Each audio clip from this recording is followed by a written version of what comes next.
तो जब ग्रेफाइट की थिकनेस कम होगी तो इलेक्ट्रोड की थिकनेस इंक्रीज हो गई है। तो यहाँ पर हमारे पास ये क्या मिल गई है, तो यहाँ पर ये जो मैंने ये सारे कार्बन ही हैं, ये इसकी ऊपर जब ऊपर अटैच हुए, क्योंकि हमेशा पॉजिटिव और नेगेटिव के दरमियान क्या होती है, अट्रैक्शन होती है। इस अट्रैक्शन के नतीजे में ये कार्बन अट्रैक्ट टूवर्ड किसकी तरफ, इलेक्ट्रोड की तरफ जब अट्रैक्ट हो जाएंगे तो हमें आसानी से यहाँ पर CNT हासिल हो जाएगी। तो these are the basics method of arc. ये वो आर्क का मेथड है जिसको हम यूज करके हम CNT को क्या कर सकते हैं, बना सकते हैं। इससे कबल हम पूरी CNT की तैयारी पढ़ चुके हैं। हमने पहले कार्बन नैनो ट्यूब भी किया। कार्बन नैनो ट्यूब के अंदर आगे जो पाए जाने वाले अब्लेशन मेथड है, जिस तरह के लेजर अब्लेशन मेथड था, वो हमने किया। और उसका अब हम तीसरा जो प्रोसेस है, जिसकी टाइप्स है, वो है आर्क मेथड। ठीक है, आर्क मेथड के बाद हम CVD मेथड भी पढ़ेंगे, जो भी CNT की तैयारी के लिए बहुत इंपॉर्टेंट किरदार अदा करते हैं। जो आपने अभी तक हमारे पिछली वीडियो अभी तक नहीं देखी तो काइंडली वो पीछे जाकर लाजमी देखिएगा, आपको बहुत कोई नॉलेज हासिल होने वाला है। आर्क डिस्चार्ज मेथड ये बहुत इंपॉर्टेंट मेथड है, क्योंकि इसके अंदर सबसे पहले हमें इसके बारे में क्या पता होना चाहिए कि आर्क डिस्चार्ज मेथड जो था ये किस बंदे ने दिया। याद रखें कि आर्क डिस्चार्ज मेथड को बनाने वाले दो इंसान थे। एक का नाम था हॉफमैन और दूसरे का नाम था, इसके अंदर दो बंदों ने काम किया, हॉफमैन एंड क्रास्ट चैम्बर।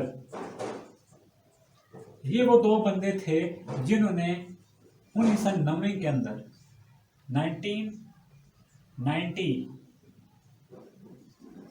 1990 के अंदर हॉफमैन और क्रास्ट चैम्बर ने फर्स्ट इस मेथड को यूज किया, जिसका नाम था आर्क डिस्चार्ज मेथड, या आर्क मेथड भी सिंपली लोग कहते हैं। ठीक है, तो 1990 के अंदर जैसे ही इसकी इजाद हुई तो बेसिकली ये मेथड भी जो है ये CNT की तैयारी के लिए यूज होता है। किसके लिए यूज होता है, CNT की तैयारी के लिए यूज होता है। CNT stand for carbon nano tubes की तैयारी में भी ये इंपॉर्टेंट किरदार अदा करता है। जी, ये था आपका बेसिक्स, इसका इंट्रो जो आपने मैंने सिंपल वर्डिंग में बोला, इस वर्डिंग में भी आप लिख सकते हो, नो इश्यू। आपको इंट्रोडक्शन के नंबर पूरे मिल जाएंगे। जी, इंट्रोडक्शन आपको पता चल गया कि ये आर्क मेथड भी किसके अंदर यूज होता है, कार्बन नैनो ट्यूब्स को बनाने के लिए यूज होता है। जी, आपको अब मैं इसकी बताऊंगा कंस्ट्रक्शन और वर्किंग आपने इसकी कैसे करनी है, वो हम आसानी से आपको समझाने वाले हैं और आपको एंजॉय कराने वाले हैं। जी, इसकी कंस्ट्रक्शन इंतहाई और मज़ेदार है। इसकी सबसे ज़्यादा मज़ेदार इसलिए है कि आपने यहाँ पर सबसे क्या पहले यूज़ करना है, यहाँ पर हमने एक बीकर बना लें। हमने ये बीकर से बहुत इजी हो जाएगा। ठीक है, बीकर से आपको समझना आपको ये इजी रह जाएगा as compared to other method से। ठीक है, वो बाकी भी आप कर सकते हो, लेकिन उसके अंदर डायग्राम का इशू हो जाता है और इसलिए वो थोड़ा सारा मसला बन जाता है। ठीक है, इससे अच्छा है कि ये वाला बहुत इजी मेथड है। ठीक है, यहाँ पर हमने जब ये देखे, यहाँ पर हमने क्या लगाने हैं,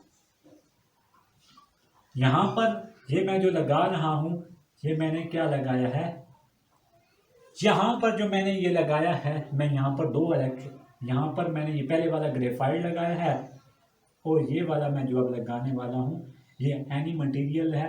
तो यहाँ पर मैं इसको क्या अप्लाई करूँगा, मैं इसको इलेक्ट्रोड दूंगा। ठीक है, ये आपने जैसे ही बना लिया, ठीक है, ये मेरा थोड़ा सारा हो चुका है इधर से ख़राब। मैं इसको थोड़ा सा इंक्रीज करूँ, क्योंकि मेरे पास जब होंगे कार्बन मैंने शो करने हैं तो वो इलेक्ट्रोड्स की या एनी मटेरियल के ऊपर ही जाकर उन्होंने अटैच होना है। तो याद रख लो कि आपने क्या सिंपल किए कि एक बीकर लिया, ये आपने क्या लिया, बीकर, BEAKER, ये आपने बीकर लिया। ठीक है, ये आपने बीकर लिया, बीकर के अंदर हमने ये क्या लिया, ये हमने ग्रेफाइट लिया। आपने इसको क्या लिखना है कि ये हमने ग्रेफाइट लिया, ग्रेफाइट टारगेट लिया। और ये हमारे पास क्या है, ये इलेक्ट्रोड्स है। ठीक है, और तो और हमने क्या करना है, इसके साथ पोटेंशियल भी अप्लाई करना है। ये हमेशा पॉजिटिव वाला बड़ी आपने लिखनी, ये बड़ा होता है, और नेगेटिव वाला हमेशा छोटा होता है।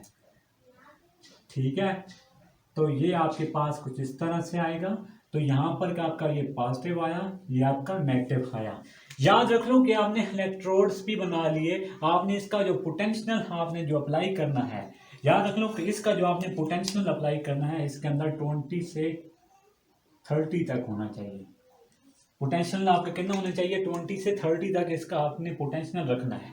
तो आपने इस चैम्बर के अंदर क्या काम किया, आपने इस चैम्बर के अंदर जो है कुछ इलेक्ट्रोलाइट्स को इंट्रोड्यूस करवाया। क्या चीज़ इंट्रोड्यूस करवाए, इलेक्ट्रोलाइट्स को। ये देखो मैंने इसके अंदर इंट्रोड्यूस जैसे ही करवाया तो ये मेरे पास इलेक्ट्रोलाइट्स हैं। क्या हैं, इलेक्ट्रोलाइट्स, इलेक्ट्रोलाइट।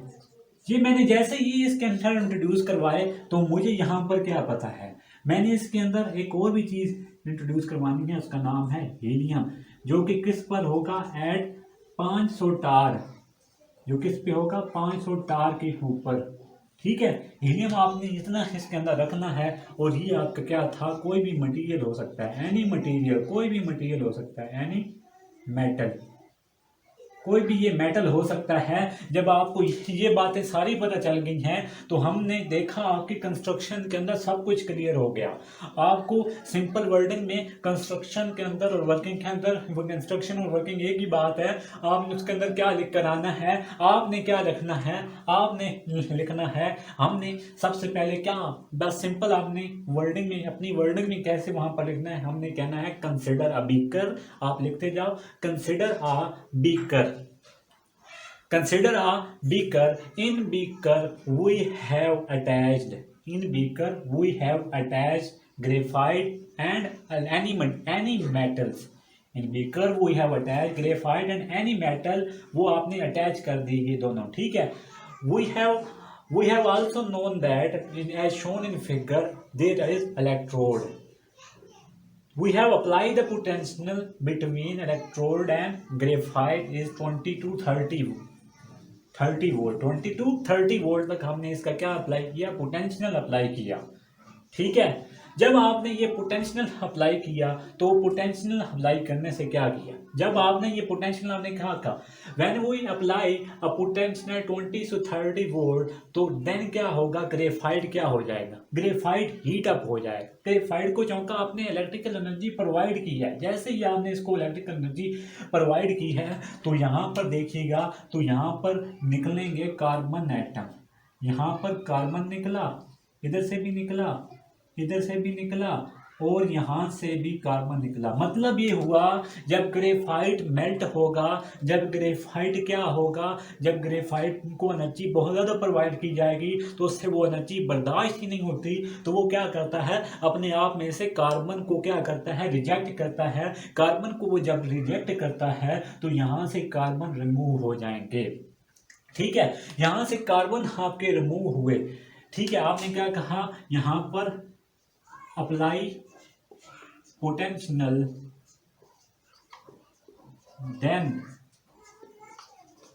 देन क्या हुआ, ग्रेफाइट हीट अप, ग्रेफाइट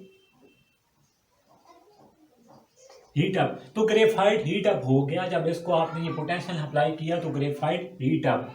तो ग्रेफाइट जब हीट अप होगा तो ये क्या करता है, ग्रेफाइट जब हीट अप करता है तो यहाँ पर आपने क्या लिखना है, ग्रेफाइट जब हीट अप होगा तो ये अपने आप में से क्या निकलता है, कार्बन,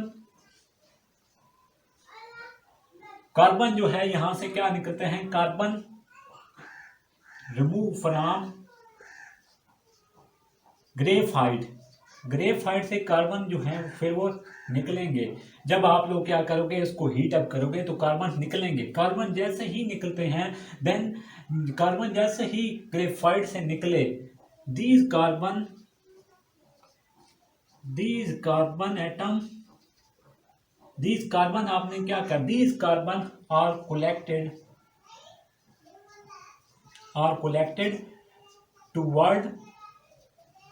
टूवर्ड क्या, किसकी तरफ ये कलेक्ट हो जाते हैं, टूवर्ड। ये देखा गया, जैसे ही कार्बन इधर से निकले तो ये इसकी लेयर इसके ऊपर बनाते जाएंगे, इसके ऊपर यूं करके कार्बन एटम की एक लेयर जो है किसके ऊपर बनती जाएगी, इस मेटल के ऊपर। जैसे ही ये इसके ऊपर मेटल की लेयर बनती जाएगी तो जाने के लिए these carbon are collected toward किसकी तरफ, टूवर्ड मेटल, ये मेटल की तरफ जो कार्बन थे ये हमारे पास क्या हो गए हैं, कलेक्ट हो सकते हैं। तो इससे क्या हुआ, thickness of graphite, thickness of graphite क्या हुई, ग्रेफाइट की थिकनेस जैसे ही कम हुई तो क्या हुआ, ग्रेफाइट की थिकनेस कम हुई तो थिकनेस इंक्रीज किसकी हुई, देन इलेक्ट्रोड, इलेक्ट्रोड की जो थिकनेस थी वो क्या हो गई, वो इंक्रीज हो गई। इसकी थिकनेस कम हुई तो इलेक्ट्रोड की थिकनेस क्या होगी, इंक्रीज हो गई। जैसे ही ये इंक्रीज हुई तो हमें यहाँ पर क्या करना है, जैसे इसकी थिकनेस जो है वो इंक्रीज हो गई है किसकी, देन वी गेट अ हमें क्या चीज हासिल हो जाएगी, CNT on electrodes as shown in figure। तो आपने सिंपली ये कहना है, तो जब ग्रेफाइट की थिकनेस कम होगी तो इलेक्ट्रोड की थिकनेस इंक्रीज हो गई है। तो यहाँ पर हमारे पास ये क्या मिल गई है, तो यहाँ पर ये जो मैंने ये सारे कार्बन ही हैं ये इसकी ऊपर जब ऊपर अटैच हुए, क्योंकि हमेशा पॉजिटिव और नेगेटिव के दरमियान क्या होती है, अट्रैक्शन होती है। इस अट्रैक्शन के नतीजे में ये कार्बन अट्रैक्ट टूवर्ड किसकी तरफ, इलेक्ट्रोड की तरफ। जब ये अट्रैक्ट हो जाएंगे तो हमें आसानी से यहाँ पर CNT हासिल हो जाएगी। तो these are the basics method of arc, ये वो आर्क का मेथड है जिसको हम यूज करके हम CNT को क्या कर सकते हैं, बना सकते हैं।